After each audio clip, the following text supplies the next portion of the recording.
Welcome back to Living with a Classic, and we're not in the workshop, we're in my living room, and it's almost Christmas, so you can see by the Christmas tree behind me, and I haven't really had a Christmas special this year. I usually do a multiple part Christmas special, but I haven't really had the chance to this year.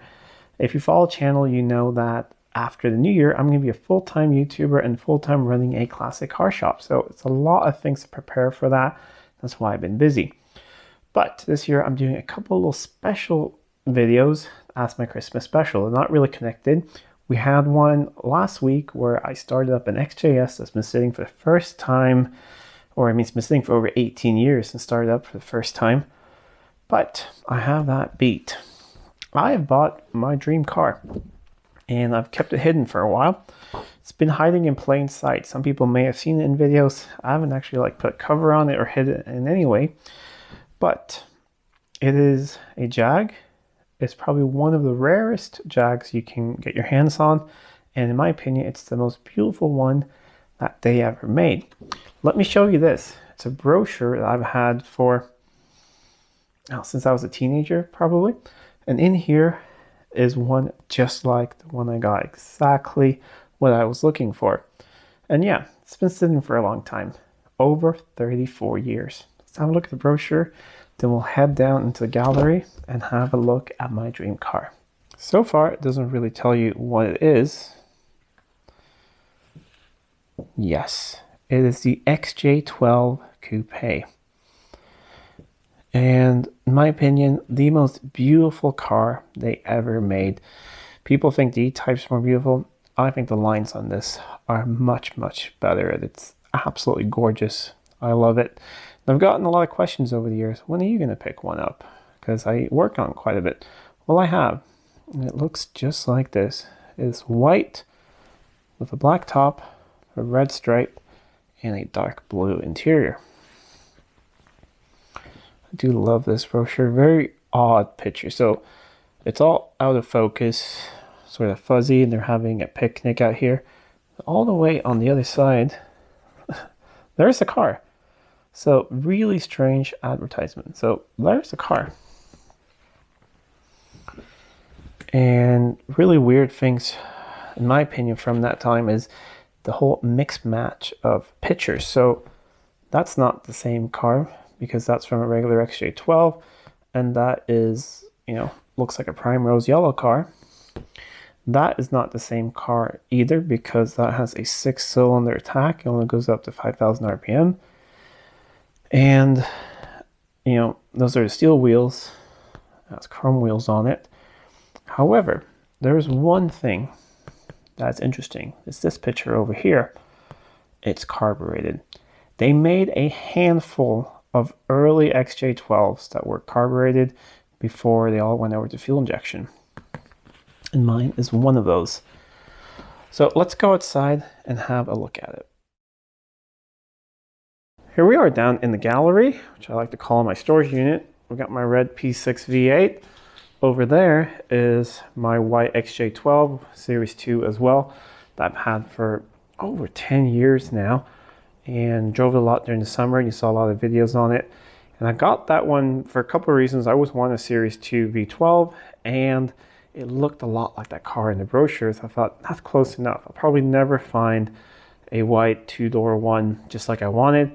So this will be close enough, and I absolutely adore that thing. I've had it for ages.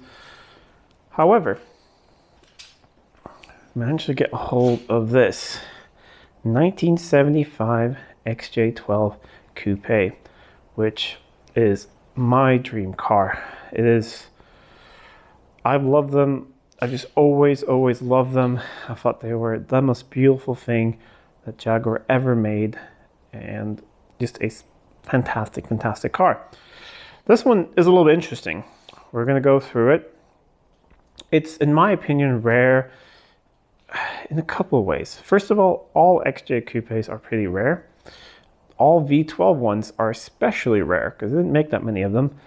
And they did not make very many of the carbureted ones either. I think less than 50. And, they didn't make that many left-hand drive ones either, which this one is.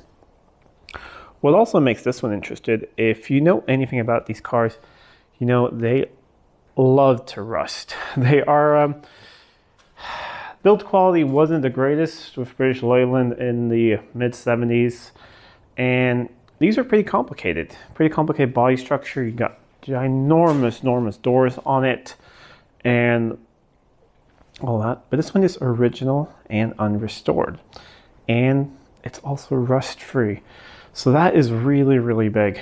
I love unrestored cars, and yes, it's extremely dirty now, all full of dust from where it was sitting and a little bit of pollen from here, but that doesn't really matter, because next time you see this car, which will probably be sometime in the spring, and we'll talk a little about that later, what my plans are for it, because I'm not going to jump right into it right now.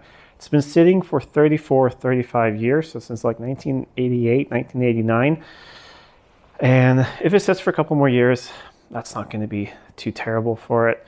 It's always been in dry storage like it is right now, and yeah, but let's go through and have a little walk around of it, and I'll show you some things, because I'm over the moon. I think it is one of the most beautiful things I've ever seen.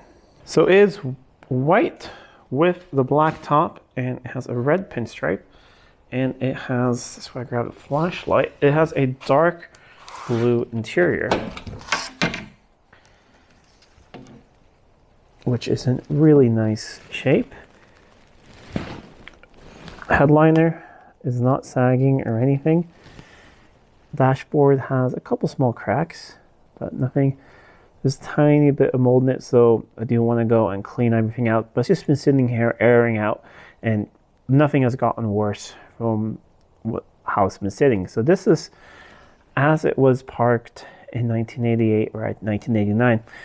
The reason I'm not exactly sure about that, because it was last MOT'd in 1988, and it was supposed to, it never showed up for its 1989 inspection. The first couple of days when this thing showed up, I would come down here and have my morning coffee, just because it is just such a nice place to be. And then after that, I decided I need to, clean it out. But things have been busy, so it's just been sitting. I had a plan to take it out and clean it off now, but then weather turned worse. There's about 5 cars in front of it, which I don't want to get out in the rain and things. So it's going to sit here for a little bit, but we'll go through that in the end, sort of the whole plan for it. So don't worry. I have other projects on the channel which are ahead of this thing in the queue, but I don't know, I just couldn't keep the secret anymore. I want to talk about it. And back seat and everything is absolutely perfect. And all this leather and everything is nice and soft and everything. So it's such a time warp. But let's have a look under the bonnet at the most important part, that big V12. But before we have a look at that, let me just show you. There's no rust or anything. We have tiny bit of this sort of surface rust, just because it's white that you can see it. But I've tried in a couple spots with just a little bit of rubbing compound, and it all just goes away. So cosmetically, just very sympathetic. Just going to be carefully polish up the paint as much as I can, add a bunch of wax, and go from there. But the weird thing is, all of this is still pretty soft. I mean, this is a little hard, but all of this is, and this is somehow separated. We're going to have to fix that. But all the rubbers and things are pretty much okay. The vinyl top is in really good shape. All the stainless as well can be polished up. And all the chrome and everything is actually not that bad. But here we have the business end. So yeah, it is a mighty 5.3 V12 with the 4 Stromberg carbs. And this is my favorite V12 engine. The early pre-HEs, and especially on carbs, I absolutely love it. And one of the reasons I wanted one of the early ones on carbs is because that's what's like in that brochure. And also, I do have 2 pre-HEs injected already, an XJS and an XJ12. Might as well have something that's a little bit different. Over here, the only thing we really know about this thing is we put a battery in it. It does crank over, and everything electrical on the car comes to life. Climate control, every single light comes to life. the radio, everything just came to life after more than 30 years of sitting. However, fuel pumps are dead. Tanks are pretty bad. I mean, we've got 30 years of fuel in there, so it probably needs at least to have them flushed, or it needs new tanks, and the carbs need to be rebuilt. Other than that, it will need, cooling system gone through. It will need a water pump. It will need all the hoses and everything. But like I said, we just want to be sympathetic with everything. But I think I'll do sort of the major service that I always like to do on these. We'll take it down to the cam covers, replace the cam cover gaskets because they're going to start leaking, and then build it back up. But keep everything as original as possible. Reuse all the original hose clamps and everything, and just try and keep it as a time warp. It still has the original underhood insulation. It is coming apart there a bit, so I'm going to try and glue it back. But like I said, yeah, small little bits of surface rust over here, but I think we can save most of it and make this a really nice car. So here is my dream car, and I can't believe it's standing here. It's absolutely fantastic. And I want to talk about sort of the elephant in the room, that we have quite a bit of projects here on the channel, and it doesn't really mean that anything is going to change like that, because this thing's been sitting for 35 years. If it sits down here in relatively dry storage inside, it's not going to get any worse if it sits for 36 or 37 years, because all the damage from sitting has already been done. It needs all bushings, it needs shocks, it needs pretty much everything to get back on the road. However, I want to do it in a sympathetic manner. So I'm not going to replace anything that doesn't need to be replaced. And that is sort of the plan with this thing. I don't want to get anything done on it right away, because I do have the XJS coming back next week. And then we're going to just do a whole series of trying to finish that big projects. It's all painted now and get that thing on the road. So I don't want to touch this thing until then. I still have the Classic S-Type. It's completely stripped and ready to go to the paint shop at some point. However, my painter that I use, he has started going full-time again. He's quite busy. So he says he has a lot of projects he needs to get done before he can accept my project. So that's probably not going to be until after summer at the earliest that he can have that car. And also I keep sending him customer work. And that's the thing. I'm running my business now, which means customer work always sort of comes first. But I got the chance to pick this up thanks to a really good friend of mine, and I couldn't let it go. I kept thinking about it quite a lot because I don't need another V12 project right now, but I'm never going to find one like this. It is my absolute dream car in the exact color I want. Interior wasn't that picky about if it was black or blue, but blue is really cool.